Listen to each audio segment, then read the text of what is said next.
Jadi merasa dirinya itu lebih hebat, lebih segala-galanya. Terus orang lain itu di bawahnya, di bawah stratanya, kan begitu.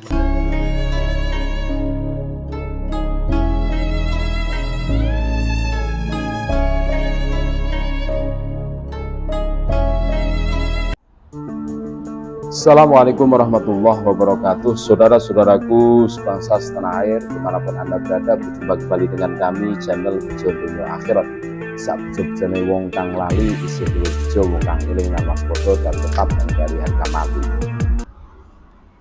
Inilah jenis kesombongan yang harus kita perhatikan agar kita berhati-hati. Jangan sampai kita terjebak terus melakukan kesombongan ini. Karena apa? Kesombongan ini yang akan menyebabkan kita tidak akan masuk surga. Kan gitu. Sombong adalah menganggap diri sendiri lebih tinggi dan hebat serta merendahkan orang lain. Ini salah satu definisi sombong. Jadi merasa dirinya itu lebih hebat, lebih segala-galanya. Terus orang lain itu di bawahnya, di bawah stratanya, kan begitu. Itu sombong. Sikap sombong tersebut disebabkan karena beberapa faktor, yaitu amal dan ilmu, nasab, kecantikan, kekuatan,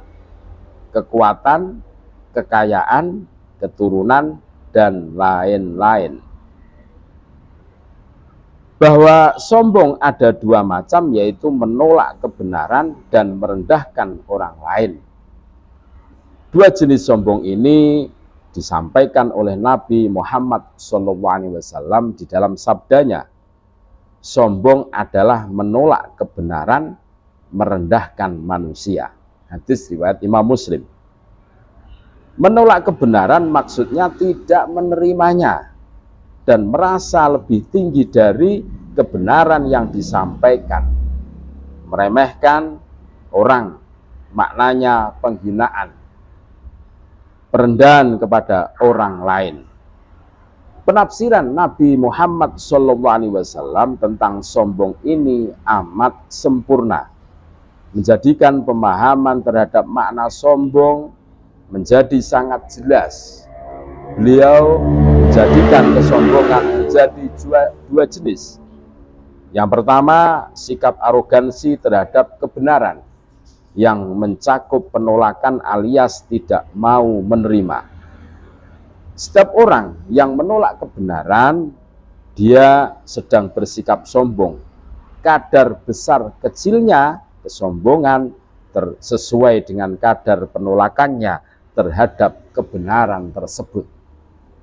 Hal ini karena diharapkan dari setiap hamba untuk patuh terhadap kebenaran yang Allah sampaikan melalui Rasulnya dan wahyunya dalam kitab-kitabnya. Mereka yang menunjukkan sikap sombong dengan menolak sepenuhnya ajaran Rasul dianggap sebagai kafir yang akan menghuni neraka selamanya.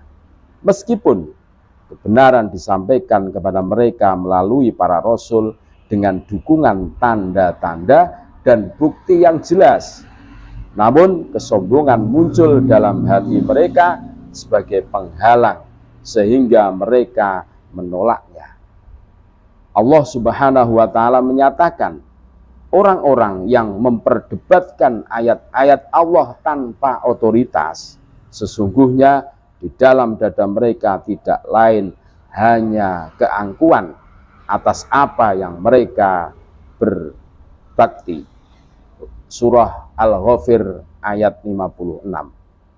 Adapun orang yang sombong pada sebagian kebenaran karena tidak sesuai dengan pandangan dan keinginannya, meskipun tidak sampai dihukum kafir, mereka telah menerjang sebab-sebab datangnya hukuman Allah yang sesuai dengan kadar kesombongan yang ada dan kadar penolakannya terhadap kebenaran yang telah jelas.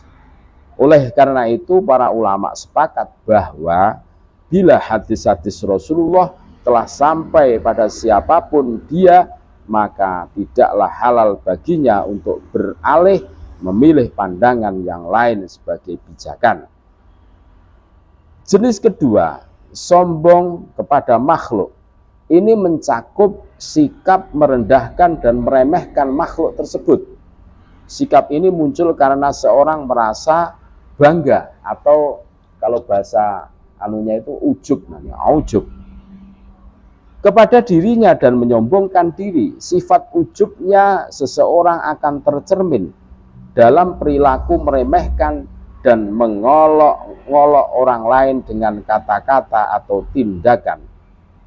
Dalam kitab Al-Adabul Mufrad diriwayatkan bahwa seseorang bertanya kepada baginda Rasulullah Muhammad SAW, "Ya Rasulullah, tentang syirik kami telah mengetahui, namun tentang sombong, apa gerangan kesombongan itu? Apakah sombong itu seseorang yang mengenakan pakaian mewah?" "Bukan itu," jawab Nabi SAW. Orang ini bertanya kembali, "Ataukah seorang yang memiliki sepatu yang bagus?" Nabi SAW menjawab, "Bukan." "Atau seseorang yang memiliki hewan tunggangan?" Nabi SAW menjawab, "Bukan." "Ataukah seseorang yang memiliki teman yang mendampingi?" Nabi SAW menjawab, "Bukan." Kemudian orang tersebut bertanya kembali, "Lantas apa yang dimaksud sombong itu?" Beliau menjelaskan, sombong adalah merendahkan kebenaran dan meremehkan orang lain. Dengan demikian dapat disimpulkan bahwa sombong terdiri dari dua jenis. Pertama, menolak kebenaran meskipun kebenaran telah sangat nyata tampaknya. Sebagaimana dijelaskan dalam hadis di Sahih Muslim, ada seorang yang makan dengan tangan kirinya lalu mendapatkan teguran dari Rasulullah SAW. Kemudian orang tersebut menjawab, "Aku tak bisa makan dengan tangan kanan." Rasulullah berkata, "Kalau begitu kamu benar-benar tidak akan mampu. Allah lah yang menghalanginya." Hadis riwayat Imam Muslim. Ini mencerminkan kesombongan yang menjadi sumber ketidakmampuan untuk menerima kebenaran.